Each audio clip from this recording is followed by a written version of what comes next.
Okay, here we go. So in case you've been living under a rock, Ronald Acuna Jr. will be out for the rest of the 2024 season with a torn ACL. Not the same knee that he tore a couple of years ago. It's the other knee. It happened over the weekend against the Pirates. He was on the bases. He faked an attempt to go to third, but during that, he fell to the ground. The guy was in obvious pain. He said after the game that it felt more like the sprain that he had in his knee back in 2018, but it was revealed by an MRI that he did indeed tear his ACL.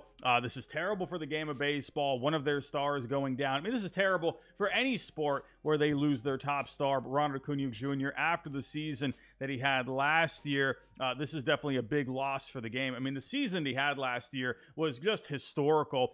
First player ever to get to the 40-70 club. He created the 40-70 club, hit 337, a 416 on base, a 596 slugging, MVP season. Amazing season. This year was off to a bit of a slow start. Remember, he was having some issues with the knee coming into the year, and it looked like maybe that was holding him back a little bit. Only was hitting 250, had an on base of 351 that is good, but the slugging was down at 365. Still had a 110 WRC plus, was still stealing bases, 16 stolen bases overall. But this is definitely going to be a hit for the Braves. I mean, when you lose a player of this caliber, it's going to affect any team out there. So the next question is, where do the Braves go from here, right? Remember, when Ronald Acuna Jr. tore his knee a couple of years ago, they made a flurry of moves, right? Trading for guys like Jorge Soler, Adam Duvall, Eddie Rosario, Jock Peterson. Those guys ended up helping the Braves get to the World Series. So could the Braves do something similar this time around? So I'm going to go over some options in this video for the Atlanta Braves that could save their season. Let's get to it. The first option for the Braves is to simply just stay in-house. So the current situation for the Braves is you got Michael Harris II out in center field, off to a bit of a slow start, hitting 261, a 379 slugging, a 299 on base, a 93 WRC plus. We all know what this guy can do, though. He is their center fielder, no questions asked. Adam Duvall is out in right field at the moment, only hitting 209, a 407 slugging with a 303 on base, a 103 WRC plus is respectable, but most of his production is coming against left-handed pitching, while Jared Kelenic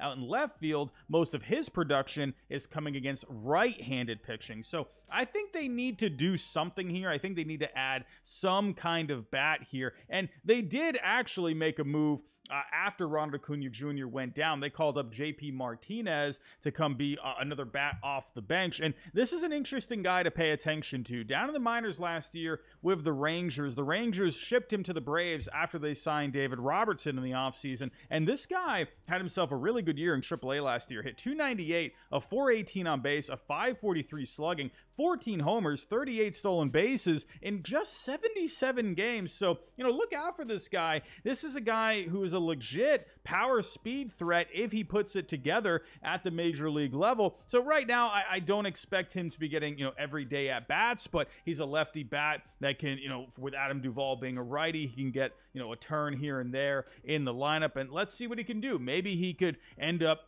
breaking out and maybe just grab the position by the horns. You also got a guy, Forrest Wall. This is a guy that came up last year, and he was really productive in a very small sample size. In 15 games last year, he hit 462, a 533 on base, and 846 slugging. I mean, those are ridiculous numbers, but for the most part with Forrest Wall, what you're going to get is a guy that makes a lot of contact and has a good amount of speed. He's not really going to have a lot of power, so maybe that's where the Braves, they want him to stay down in the minor leagues, because there was some reaction among Braves fans saying, hey, why didn't you call up Forrest Wall after Ronald Acuna Jr. went down? I think the Braves want him to get some more at-bats, really just hone in on everything before they make that call to give him more, closer to everyday at-bats. Braves fans, let me know what you think about that. But Forrest Wall, definitely someone to pay attention to this year in the minor leagues so far through 30 games, hitting 306, a 417 on base, a 495 slugging. You got a guy in Luke Williams as well. He came up a little bit ago, 8 games so far, but I don't expect this guy to be getting, everyday reps out in the outfield. He can play in the infield as well. So they do have a few options here. And again, JP Martinez, I think this guy could be intriguing, but if he does fall flat, I do think you will see Forrest Wall get the call at some point. Option number 2 would be to trade for a right fielder to replace Ronald Acuna Jr. So one thing I want to go over before I dive into trades and trade candidates is that the Braves farm system is starting to run a little thin. They've made a lot of trades over the last few years, and Baseball America coming into the year, they only ranked the Braves farm system at number 26 overall. A.J. Smith-Shawver and Hurston Waldrop are their top 100 prospects at the moment. So when it comes to the Braves making a trade, I think their top 3 are going to be off limits, right? Spencer Schwellenbach, they're also calling up, and these 3 guys here are their closest to ready major league pitchers at the moment. So I think you need to hang on to these guys if you're the Braves, right? Sure, Chris Sale, he's having an amazing year, a great story, so many injuries over the last few years, he's one of the best pitchers in baseball this year, but 35 years old, and of course the injury history is still there. That's a guy that's not going to be a part of your future probably in about 5 years, right? Charlie Morton, 40 years old, his career is pretty much at the end. Max Fried, he's a free agent after this year, so they need to hang on to as much young pitching as they can, but I could see some other guys up for grabs, right? J.R. Ritchie, Owen Murphy. These guys are further away, so I could see a team, in rebuild mode, trying to replenish their farm system, maybe being okay with adding some of these guys. You got some infielders, like Nacho Alvarez here. You got another pitcher like Drew Hackenberg. Some guys like Jose Perdomo and Luis Guanipa. These guys were international signings. They're very far away, so not sure if teams would be interested in those guys. But the Braves have some pieces that they could deal. I personally just think you're not going to involve either A.J. Smith-Shawver, Hurston Waldrop, or Spencer Schwellenbach. I think the Braves need to hang on to those guys. So let's take a look at some of the median values for some of these Braves prospects here on Baseball Trade Values. As of right now, J.R. Ritchie is at around $7.5 million, Owen Murphy at around $5.5 million, Nacho Alvarez at around $3.5 million, while you got some pictures like Drew Hackenberg, Cade Culler sitting just under $2 million. But I think they still could be able to put something together to acquire some talent out there to help them out. Now, there's a few guys that I think are going to be too expensive unless they are willing to include one of the top 3. Taking a look at Brent Rooker from the A's, right? Brent Rooker has a median value of around $28 million as of right now. I think that might be a bit too expensive. Brent Rooker's having a great year, a 167 WRC plus, a 565 slugging. This would be a great addition for the Braves, but I just have a hard time seeing the Braves being able to put together a package unless they are willing to deal one of their top guys. And then you got someone like Taylor Ward on the Angels. He's at around $25 million as of right now, and he's also having himself a good season, hitting .274, on base at .330, a slugging of .483. He would be a nice addition, but again, feel like this might be a little too out of their price range. And then you got someone like Connor Joe on the Pirates, but I have a hard time seeing the Pirates trading him away, considering they're in reach of a wild card spot as of right now. So unless they just completely fall out of it, I think they're going to hang on to Connor Joe. He would be a great pickup for the Braves. He's hitting .280, .351 on base, .458 slugging, 131 WRC plus, but I think the Pirates end up hanging on to him. But I got a few options here that I think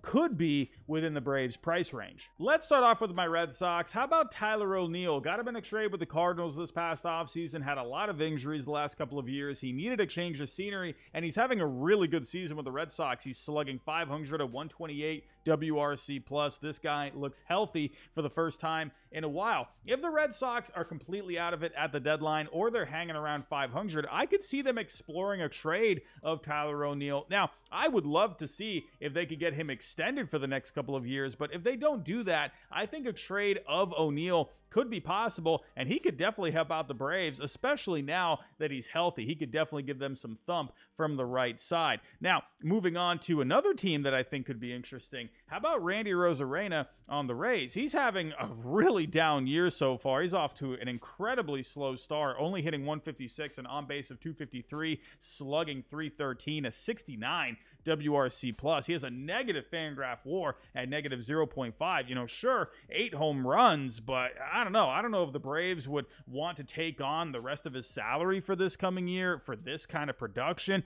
I mean, considering how bad his start has been, his value has dropped to a price range that I think they could afford in prospects, but I don't know. I don't know if the Braves would want to explore this route, but he is someone that could be possibly on their radar. Now, moving on to a team within the division. How about Brian De La Cruz on the Marlins? The Marlins, sure, they have been playing a little better as of late, but realistically, the Marlins are probably going to sell off a lot of pieces. And Brian De La Cruz, he's having himself a really nice season so far. Hitting .258, he's slugging .424, a 109 WRC plus. Sure, maybe it's not the best slash line out there, but compared to what he was doing last year, this is night and day. He's definitely more of a productive player this year. He's got 9 home runs through 55 games. So this is someone I think could be affordable for the Atlanta Braves. And hey, the Marlins, they're probably just going to be selling off pieces, so I don't think it matters that they're in the same division. But you also got another guy in Chicago, Tommy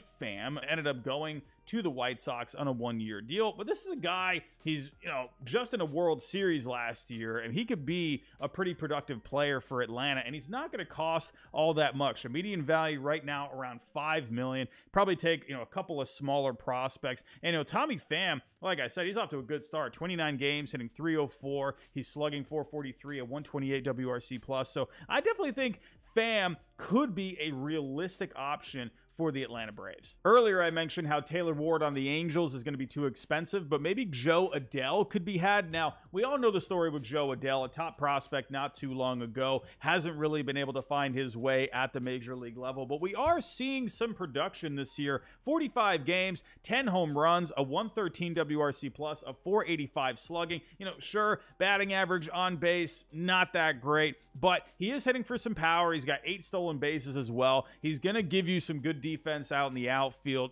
Maybe this could be an option for the Braves as well. And last but not least, option 3 would be to add some platoon bats. And Braves fans, you're very familiar with this approach because this is what the Braves did back in 2021 after Ronald Acuna Jr. went down, and it ended up helping them win a World Series. They made 4 trades. They acquired 2 lefty bats, Jock Peterson, Eddie Rosario, and 2 righty bats in Adam Duvall and Jorge Soler, who ended up winning the World Series MVP that year. This plan worked out perfectly. Instead of just looking for one guy to replace Acuna, they replaced him with 4. So they could do a similar approach this time around. Let's take a look at some lefty bats. You got Gavin Sheets on the White Sox. He's mashing righties this year. He has a 135 WRC plus against them. You got DJ Stewart on the Mets. He's hitting really well against righties, a 137 WRC plus. Jesus Sanchez is also an option out there. We talked about Brian De La Cruz on the Marlins earlier. Jesus Sanchez, this is a guy who has a ton of power potential. He just hasn't fully figured it out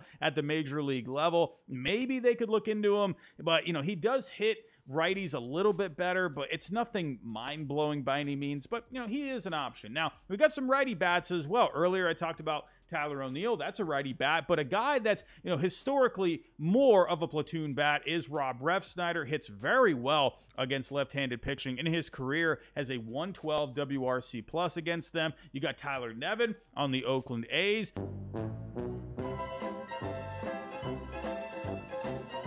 Or you can maybe call the Angels for an old friend in Kevin Pillar. Now, Kevin Pillar, this guy is just mashing this year. He's hitting .329, has a 595 slugging, a 173 WRC plus. What has gotten in to Kevin Pillar? Historically in his career, he hits better against lefties, a 106 WRC plus. So maybe this could be an option. And then one other option out there where you wouldn't have to spend anything when it comes to prospects would be Aaron Hicks. He had quite the season last year. He went to the Orioles, ended up being just a great bat for them down the stretch. He was with the Angels at the beginning of the year, but they ended up releasing him. Maybe that could be an option. Again, you wouldn't have to give up prospects. You could just sign him. I could honestly see Alex Anthopoulos maybe going this route, but let me know what you think down below in the comments. Braves fans, just baseball fans in general, what do you think the Braves need to do? Do you think they should just go after one guy to replace Acuna? Do you think they should go, for multiple guys, platoon bats? Or do you think they should just stay in-house? Let me know what you think down below in the comments, but that's all I got for right now. If you can on the way out, hit that like button for me, subscribe if you're new, and I'll talk to you next time.